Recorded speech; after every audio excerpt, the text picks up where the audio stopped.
এখন ঘড়িতে বাজে ঠিক 4:30 নির্ধারিত সময়। আমাদের বন্দে ভারত এক্সপ্রেস, যেটা বারাণসী নিউ দিল্লি বন্দে ভারত এক্সপ্রেস, প্রয়াগরাজ এলো। আমরা প্রয়াগরাজে নামলাম। বাইরেতে অটো আছে, টোটো পাওয়া যাচ্ছে। আমি বললাম ভারত সেবাশ্রম যাব, ইচ্ছা আছে ভারত সেবাশ্রম সঙ্গে থাকা, যদিও বুক করে আসিনি। তো 200 টাকা নেবে, আমি আর বার্গেনিং করলাম না। এখান থেকে 4 কিলোমিটার, পার্কিং 50 টাকা, ওই জন্য 200 টাকা নেবে বললো। তো আমরা যাই এখন ভারত সেবাশ্রম সঙ্গে প্রয়াগরাজে। ওখানে গিয়ে আপনাদের সাথে দেখা হচ্ছে, আমাদের সাথে চলুন। প্রয়াগরাজের ইতিহাস প্রাচীনকাল থেকে শুরু। প্রাচীনকালে একটি প্রয়াগ নামে পরিচিত ছিল এবং গঙ্গা, যমুনা ও সরস্বতীর সঙ্গমস্থল হিসাবে হিন্দু তীর্থস্থান ছিল। 1583 সালে মুঘল সম্রাট আকবর শহরটির নাম পরিবর্তন করে এলাহাবাদ রাখেন। ব্রিটিশ যুগে শহরটির গুরুত্ব বাড়ে এবং এটি 1858 সালে উত্তর পশ্চিম প্রদেশের রাজধানী হয় ও একদিনের জন্য ভারতের রাজধানীও ছিল। অবশেষে 2018 সালে উত্তরপ্রদেশ সরকার শহরটির নাম পরিবর্তন করে আবার প্রয়াগরাজ রাখেন।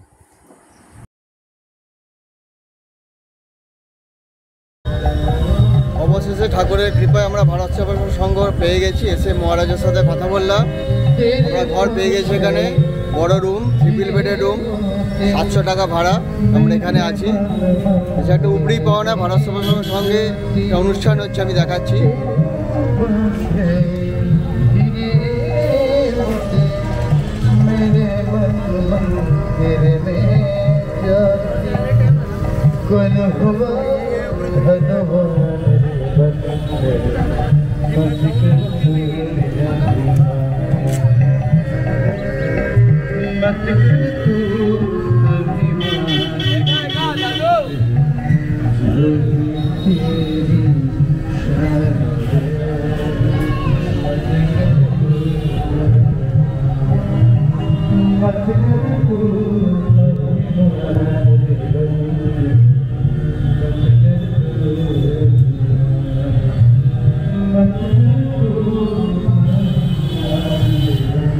কত সুন্দর সাজানো। কয়েকদিন, বেশ কিছুদিন ধরেই এখানে একটা অনুষ্ঠান হচ্ছে ভারত সেবাশ্রম সঙ্গে। এখানে খাবারও পাওয়া যায়, খাবার কুপন 50 টাকা, ভাত, ডাল, 2টো সবজি। আমরা কুপন কাটলাম রাত্রিবেলা খাওয়ার জন্য। দুপুরবেলা, রাত্রিবেলা 2 বেলা খাবার পাওয়া যায়। এটা এই অনুষ্ঠানের জন্য নয়, এমনি সময় যদি কেউ এখানে এসে থাকেন তাদের জন্য এই খাবারের ব্যবস্থা আছে 50 টাকা।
এইটা হচ্ছে প্রয়াগরাজের ভারত সেবাশ্রম সংঘ থাকার জায়গা। ওপরে অজস্র ঘর আছে, কিন্তু অ্যাডভান্স বুকিং হয় না। আমি ফোন করেছিলাম মহারাজকে, উনি বলেছিলেন যে আসবেন যদি ঘর ফাঁকা থাকে তাহলে অবশ্যই ঘর পাওয়া যাবে।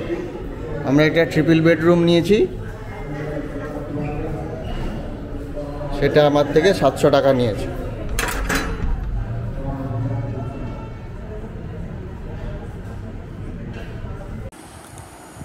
আজকে আমরা বিকেলবেলায় এসেছি প্রয়াগরাজে রেস্ট নিয়ে, ভারত সেবাশ্রম সঙ্গে আছি আমরা, ওখানে রেস্ট নিয়ে একটা লোকাল টোটো ভাড়া করে এসেছি এই গঙ্গা নদীর তীরে প্রয়াগরাজে। এই যে ব্রিজটা দেখা যাচ্ছে, এটাই আমরা এই ব্রিজটার ওপর দিয়ে অনেকবার আমরা গেছি, যখন প্রয়াগরাজের ওপর দিয়ে উত্তরাখণ্ডের দিকে গেছি, বিভিন্ন জায়গায় বেড়াতে গেছি, ব্রিজের ওপর দিয়ে গেছি। এতদিন ব্রিজের ওপর থেকে আমরা এটা দেখতাম, আজকে আমরা সেখানেই দাঁড়িয়ে আছি। কালকে সকালবেলা আমাদের পুণ্য স্নানের টা সারবো সঙ্গমে, একটু দাঁড়িয়ে আগের দিন একটু ঘুরে নিচ্ছি। এই প্রয়াগরাজে তো আরতি হচ্ছে দেখছি, এর আগে আমরা আরতি দেখেছি, সন্ধ্যা আরতি দেখেছি অযোধ্যাতে সরযূ নদীর তীরে, আর তারপর বেনারসে দেখলাম আরতি, সন্ধ্যা আরতি, আর এখানেও হচ্ছে। যেটা শুনলাম যে এই প্রয়াগরাজে আরতি খুব বেশি দিনের পুরনো নয়, কিছু দিন আগে, বছরখানেক আগেই হয়তো শুরু হয়েছে এরকম। সকলকে সুপ্রভাত। আজকে 6 তারিখ, 6ই অক্টোবর। অ্যাকচুয়ালি গতকাল 5 তারিখে আমাদের যাওয়ার কথা ছিল, বাড়ি ফেরার কথা ছিল, কিন্তু আমাদের যে টিকিট সেটা কনফার্ম না হওয়ার জন্য ওয়েটিং ছিল, যার জন্য আমরা একটা দিন এক্সটেনশান করে আজকের দিনে তৎকাল টিকিট কেটেছি। আজকে আমাদের বিকেলবেলা ট্রেন প্রয়াগরাজ রামবাগ থেকে।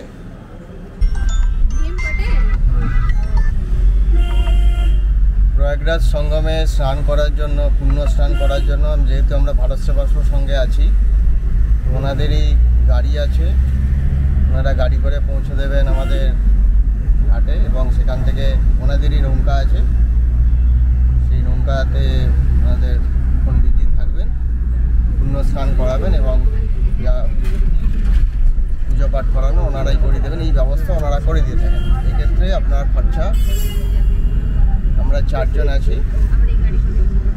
600 টাকা, 620 টাকা সামথিং এরকম খরচা। যেহেতু গাড়ি আছে, গাড়িতে নিয়ে যাবে ওনারা, ফির আবার নিয়ে আসবে, আর ওখানে গিয়ে স্নান করানো, নৌকার সমস্ত খরচা বাদ দিয়ে আমরা এখন ভারত সেবাশ্রম সংঘ থেকে যাচ্ছি সঙ্গমের উদ্দেশ্যে।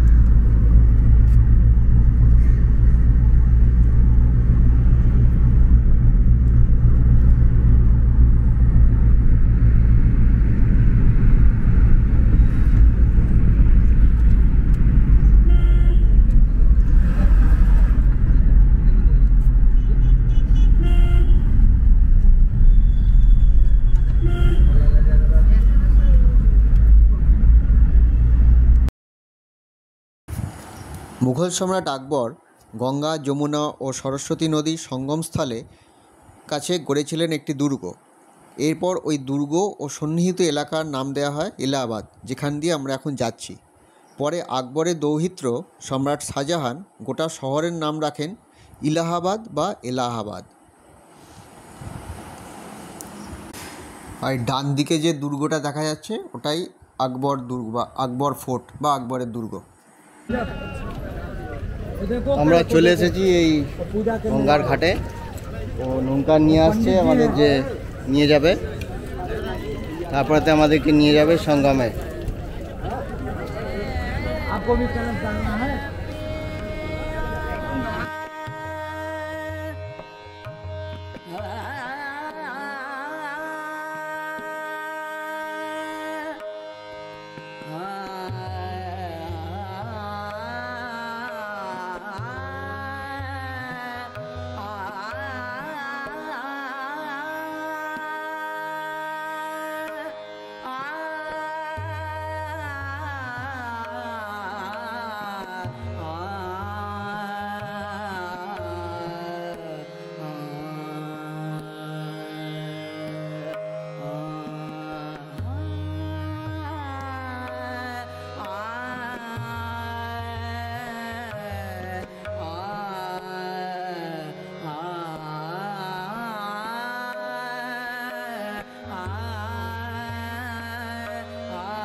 প্রয়াগরাজে কুম্ভমেলার উৎপত্তি দেবতা ও দানবদের দ্বারা সমুদ্র মন্থনের পৌরাণিক কাহিনী থেকে উদ্ভূত। যখন অমৃতের ফোঁটা 4টি পবিত্র স্থানে পড়েছিল, যার মধ্যে প্রয়াগরাজ অন্যতম। এটি বিশ্বের বৃহত্তম ধর্মীয় সমাবেশ, যেখানে লক্ষ লক্ষ তীর্থযাত্রী গঙ্গা, যমুনা ও সরস্বতী নদীর সঙ্গমস্থলে পবিত্র নদীতে স্নান করতে আসেন। প্রতি 12 বছর পর এখানে পূর্ণ কুম্ভ মেলা হয় এবং প্রতি 6 বছর অন্তর অর্ধ কুম্ভ মেলা অনুষ্ঠিত হয়।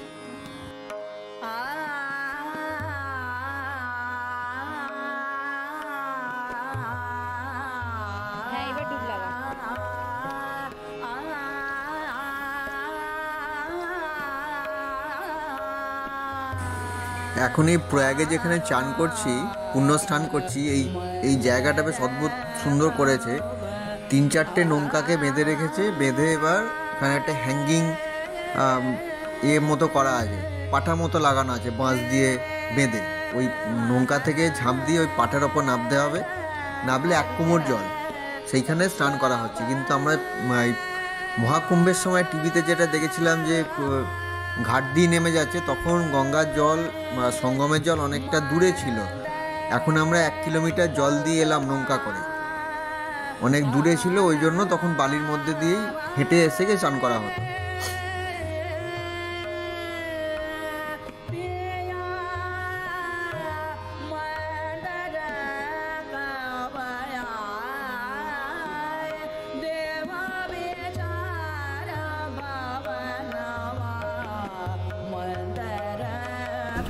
हाँ, अब चलने लगा ना।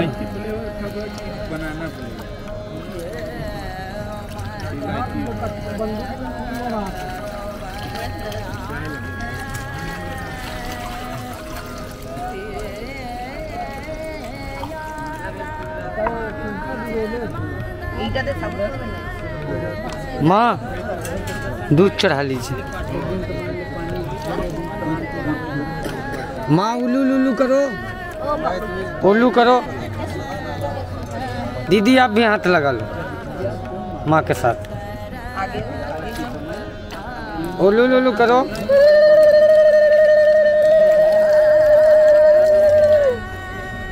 जमुना माँ।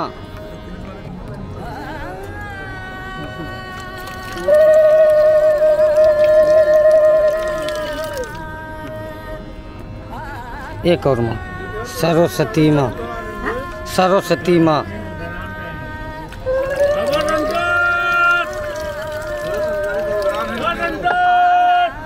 तीन बार जल खाबे माँ।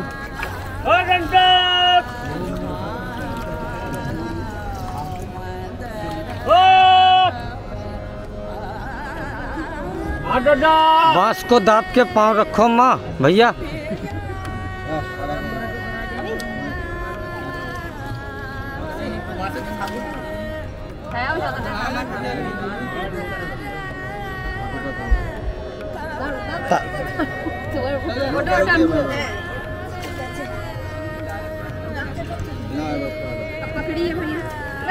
बैठ जाओ माँ घूम के।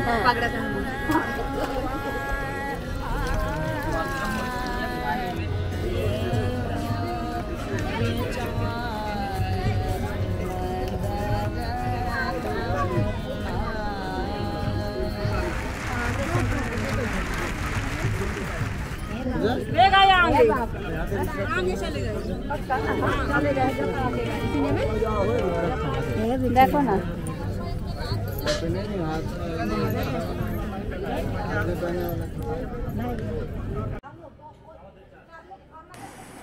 এই প্রয়াগরাজে ভারত সেবাশ্রম সঙ্গে আমরা যে আছি, এখানে খাবার পরিবেশিত হচ্ছে এইভাবে। এখানে এটা খাবার জায়গা, দুপুরবেলা, রাত্রিবেলা, প্রত্যেক দিন আপনি খাবার এখানে পাবেন 50 টাকা কুপনের বিনিময়ে।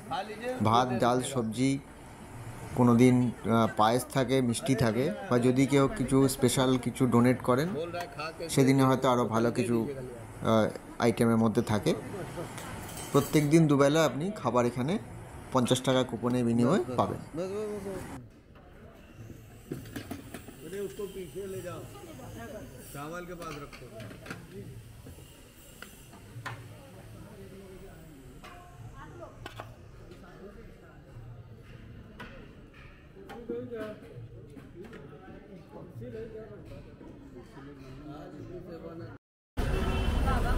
আজকে আমাদের ভ্রমণের শেষ দিন, আমরা প্রয়াগরাজ থেকে বাড়ি ফিরছি। আমাদের টিকিটটা হয়েছে প্রয়াগরাজ রামবাগ থেকে। প্রয়াগরাজের 3টে স্টেশন প্ল্যাটফর্ম, একটা প্রয়াগরাজ রামবাগ, প্রয়াগরাজ জংশন, প্রয়াগরাজ চৌকি। টিকিটটা হয়েছে প্রয়াগরাজ রামবাগ থেকে আমাদের বিভূতি এক্সপ্রেসে। 3:45 ট্রেন। আমরা যথারীতি আগেই চলে এসেছি প্ল্যাটফর্মে, ওয়েট করছি। কালকে সকাল 7:55 হাওড়া পৌঁছাবে আমাদের ট্রেন।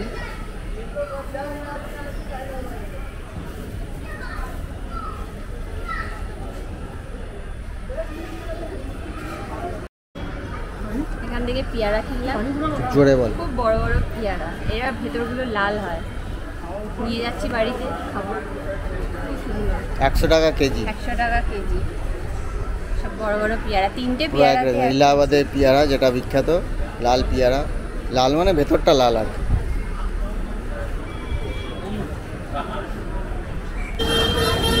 পাঁচ দিনের সফর শেষ করে আমরা আজকে হাওড়া এসে পৌঁছালাম। আজকে 8 তারিখ, আজকে 7 তারিখ, আজকে 7 তারিখ, 7ই অক্টোবর।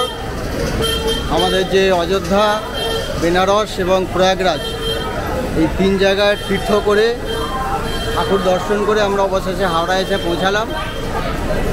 খুবই বিধ্বস্ত আমরা, কেননা ট্রেন প্রায় 5 ঘন্টা লেট।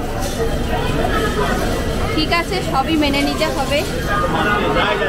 এই স্মৃতি নিয়ে আমরা আজকে বাড়ি ফিরব। আবার দেখা হবে অন্য কোথাও, অন্য কোনোখানে। ততদিন পর্যন্ত আপনারা আমাদের সাথে থাকবেন, দেখতে থাকবেন ভিডিও। যদি ভালো লাগে অবশ্যই কমেন্ট করবেন এবং সাবস্ক্রাইব করে রাখবেন। টাটা। আর প্রত্যেক সফরের শেষে আমি যে কথাটা বলি, ভালো থাকুন, সুস্থ থাকুন। সুস্মিতা বলল যেটা, যে আমাদের চ্যানেল দেখতে থাকুন। আমরা বিভিন্ন জায়গায় ঘুরে বেড়াচ্ছি এবং তার ভিডিও আপনাদের সামনে আনছি। আপনারা দেখুন আমাদের ভিডিওগুলো।